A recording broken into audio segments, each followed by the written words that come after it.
মানে আরে তো ভালো না তুমি বন্ধ মূর্খ হয়ে গেল বন্ধ মূর্খ হয়ে গেল এই যে ওই থেকে আইছে দুটো মিনিটে আইছে কমিনাদের সাথে মনে কি তুমি আনছে আমি ওই বাবাকে আমরা তো জানাই না বহুত সারি ইয়াতে এটা রাজি না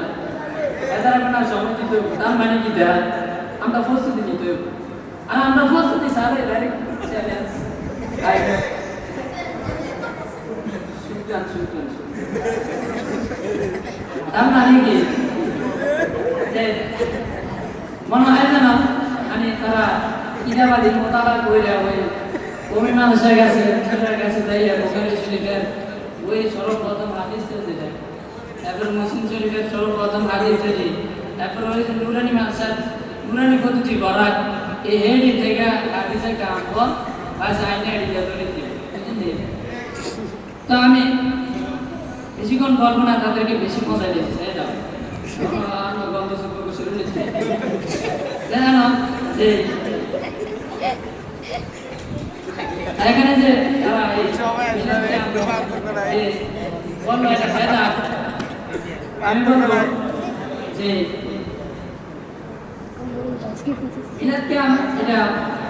আমি প্রথমে মাঝখানে বলেছিলাম যে স্বয়ং আল্লাহ তাআলা দরবার থেকে এসেছে এবং হাদিস দ্বারাও এটা প্রমাণিত হয়েছে হাদিস দ্বারাও এই মিলাদ কিয়াম যে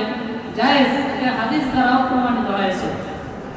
যদি হাদিস দ্বারা প্রমাণিত না হতো তাহলে যে আমরা হাদিসের মধ্যে খণ্ডন করে দেখলাম যে যখন এই হাদিসগুলো রাসূলুল্লাহ সাল্লাল্লাহু আলাইহি ওয়াসাল্লাম বলতেন তখনও কিন্তু সাহাবায়ে কেরাম দাঁড়ানো অবস্থায় ছিলেন ঠিক কি না যদি ওই সময় তারা যে রাসূলুল্লাহ সাল্লাল্লাহু আলাইহি ওয়াসাল্লামের সামনে দাঁড়ানো অবস্থায় থাকতে পারে তাহলে আমরা কেন এখন রাসূলুল্লাহ সাল্লাল্লাহু আলাইহি ওয়াসাল্লাম আসলে দাঁড়াতে পারবো না তো গন্ডমূর্খ হয়ে দাঁড়া আচ্ছা তো বেশিক্ষণ হয়তো পৌঁছে দিয়েছি যে এখন যে হাজারা কইল যে এই আজি এই ওকে আলহামদুলিল্লাহ ওকে এই জামাতের আলেম এমনি যে কইলে হাজারা অন্য জগতে আসলো আচ্ছা অন্য জগতে আসলো আশাবাণী ধানবী হয়ে আসলো এবার যারা নতুন ছুটি হয়ে আসলো তারা ঘুমাইছে না এবার বেহবুবি হয়ে আসলো এরপরে ইবনে হাজার আজকানি হুজুররা হয়ে আসলো কেন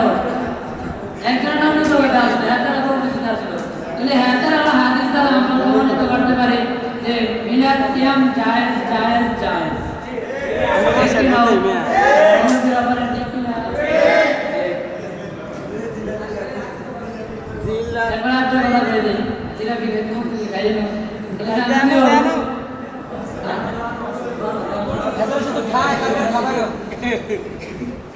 সর্বশেষ আমি তাদেরকে এটাই বলবো যে আপনারা যে এই মিলাদ কিয়াম বেদাত কইতে কইতে মোহর খানা চলে গেছেন এই মোহর খানা দিয়া শুনেন না ভবিষ্যতে হয়তো বিয়ে যদি করবেন কিনা জানি না হয়তো করবেন তো একটু খেয়াল করে শুনলেন আর কি আর মিলাদ কিয়াম এটা জায়েজ করে দিলাম